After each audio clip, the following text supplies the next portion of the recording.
I am not sorry for something I didn't do, and I am not sorry for the things I did do. This is Calvin Lloyd Griffith, who is facing charges for trespassing, grand theft, and burglary in Miami-Dade County, Florida.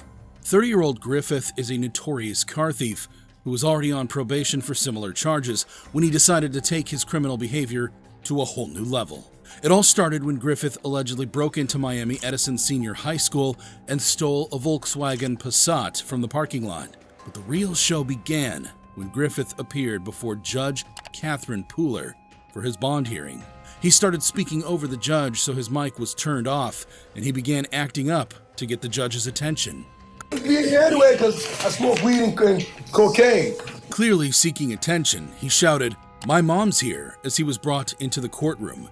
And if that wasn't enough, when his microphone was turned off, he resorted to the one thing he believed would capture everyone's focus: twerking. Yes, you heard that right. Your Honor. While the courtroom erupted in muffled laughter, Judge Pooler was anything but amused. Griffith's family claims he suffers from mental illness and was off his medications at the time of his courtroom escapade. In fact, his mother even showed up to court with a bag of prescription medications in hand. Oh, your mom is here with a bag full, it looks like his medicine. Yes. Griffith was charged with burglary, petite theft, grand theft, and trespassing in a school safety zone. This was not his first rodeo, as he was already on probation for similar offenses. Judge Pooler wasted no time issuing the bond and reminding Griffith to stay far away from Miami Edison Senior High. Clearly, twerking in court doesn't win you any favors. Griffith may be a dancer, however, not all convicts resort to dancing in court, especially not Daryl Brooks. This is Daryl Edward Brooks Jr., I got one ear that work, and I heard that. who is facing multiple charges, including murder in Waukesha, Milwaukee. 40-year-old Daryl Brooks is in court for driving his SUV into a Christmas parade crowd in November 2021.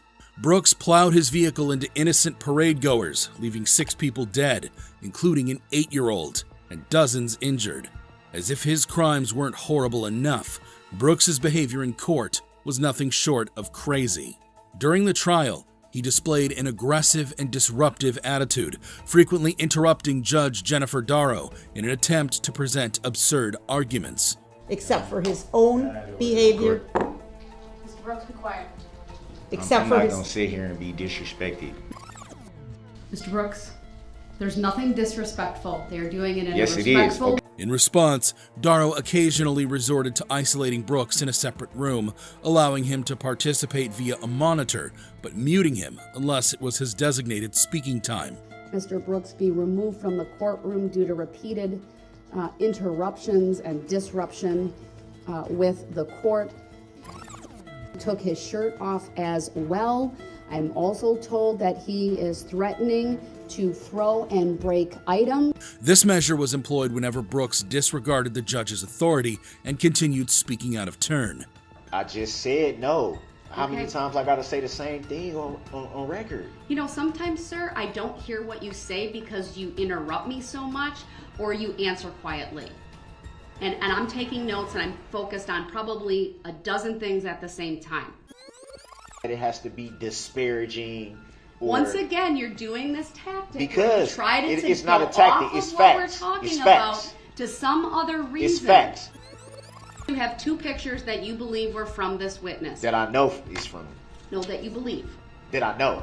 During the sentencing, Judge Darrow laid it all on the line, telling Brooks he showed no remorse or empathy for his heinous actions, and she wasn't about to let him off the hook easily. She made it clear that no one is safe from his destructive tendencies. It is very clear to this court that Mr. Brooks has caused carnage, mayhem. It has resulted in many people suffering from PTSD, from mental and emotional trauma that will take a lifetime to recover from, and for some, perhaps, if at all. Frankly, Mr. Brooks, no one is safe from you. This community can only be safe if you are behind bars for the rest of your life. Brooks took the opportunity to address the court. He rambled on for over 2 hours, wondering why this tragedy happened and how life had strayed so far from what it should be. He claimed he had no anger and promised not to throw shots at anyone, but he threw shots anyway. He verbally attacked the district attorney, refusing to respect how she did her job. How could life ever get this far away from what it should be? I know who I am. God knows who I am.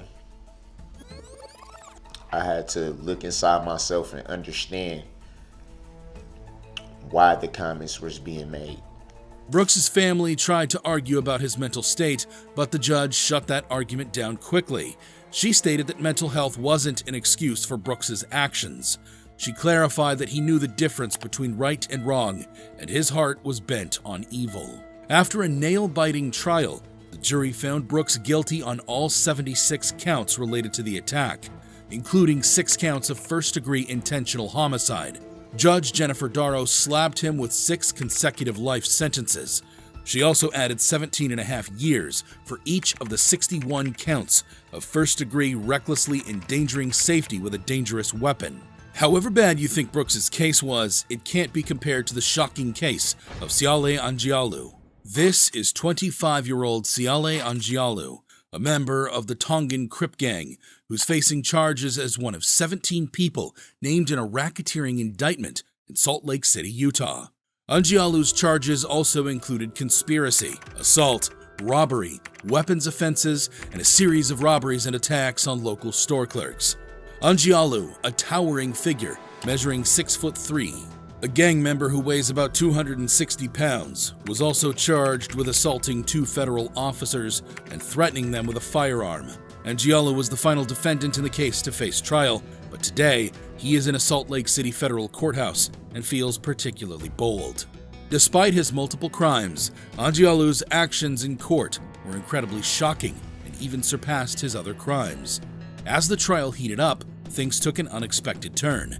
You see, a brave prison inmate was testifying about the gang's inner workings when Angialu decided to make a daring move. Walls. He spotted a pen, rose swiftly from his seat, snatched the pen from an attorney, and before anyone could do anything, Angialu charged the witness stand. Angialu leaped over the witness stand in a classic John Wick pattern and made to stab the witness that was testifying against him.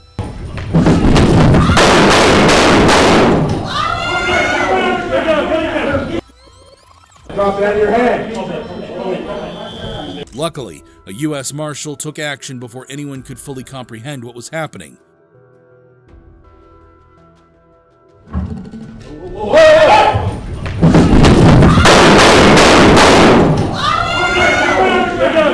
The Salt Lake City John Wick was shot multiple times, received at least 1 chest wound, and was rushed to the hospital. You must be really crazy to pull such a stunt in a courtroom with a U.S. Marshal present.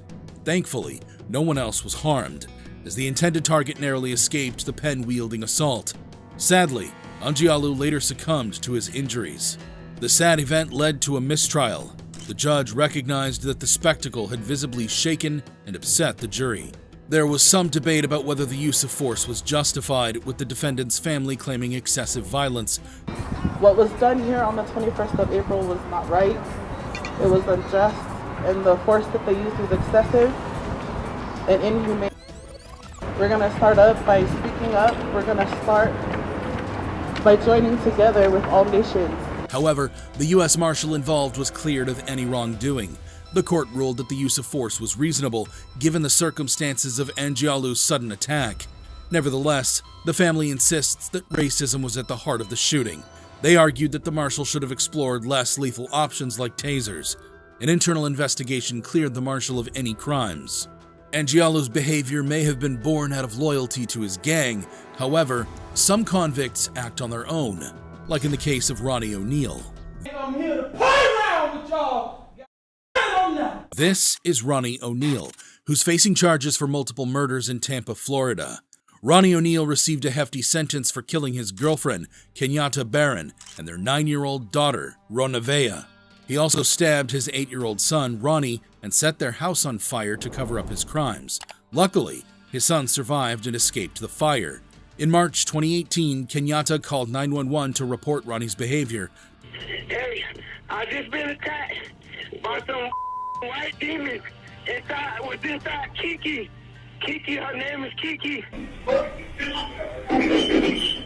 In the background. But the call ended abruptly.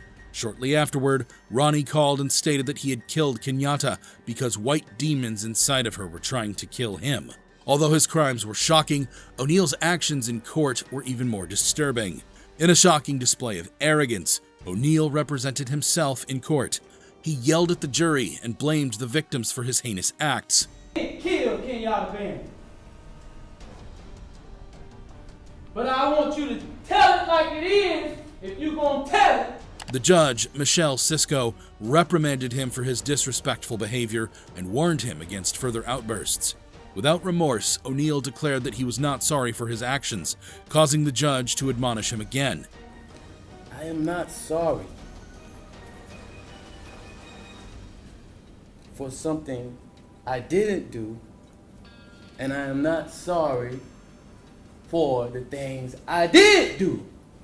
However, he did express condolences for the loss suffered by the victim's family, while simultaneously criticizing the justice system. But I will say,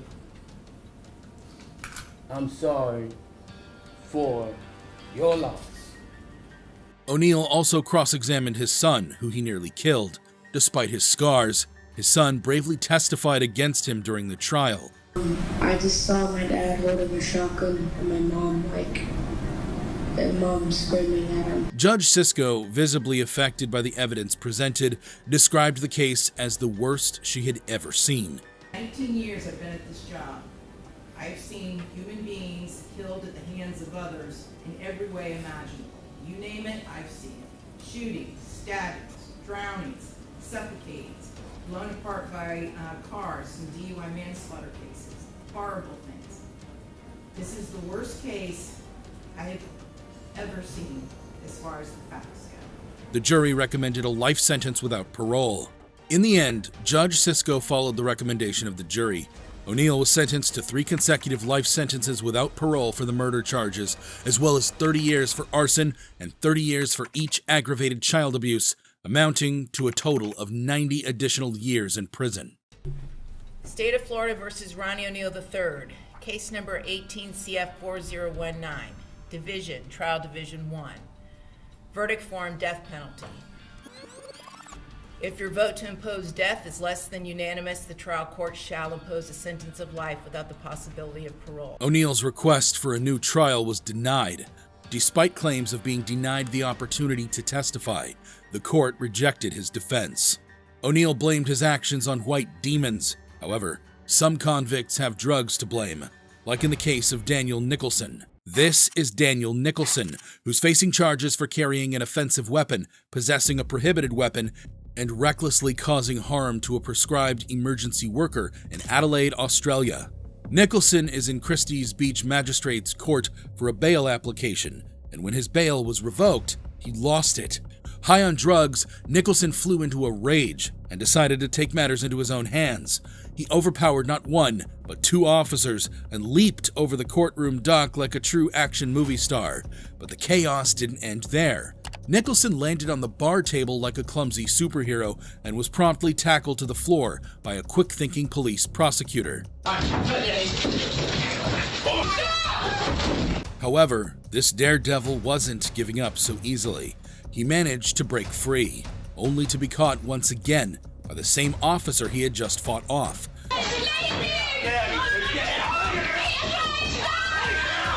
It was a real cat-and-mouse chase right there in the courtroom. The crazy scene unfolded before Nicholson's lawyer and his own family, including his son.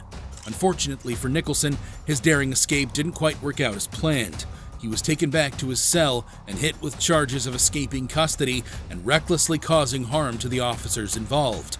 The prosecution argued that he deserved jail time for his crazy stunt. During the sentencing, Judge Liesl Chapman called Nicholson's outburst inexcusable. She reminded him that being high on drugs wasn't a good look. She even questioned the example he was setting for his son. Taking into account Nicholson's history of anger, violence, and substance abuse, the judge came to a clear conclusion.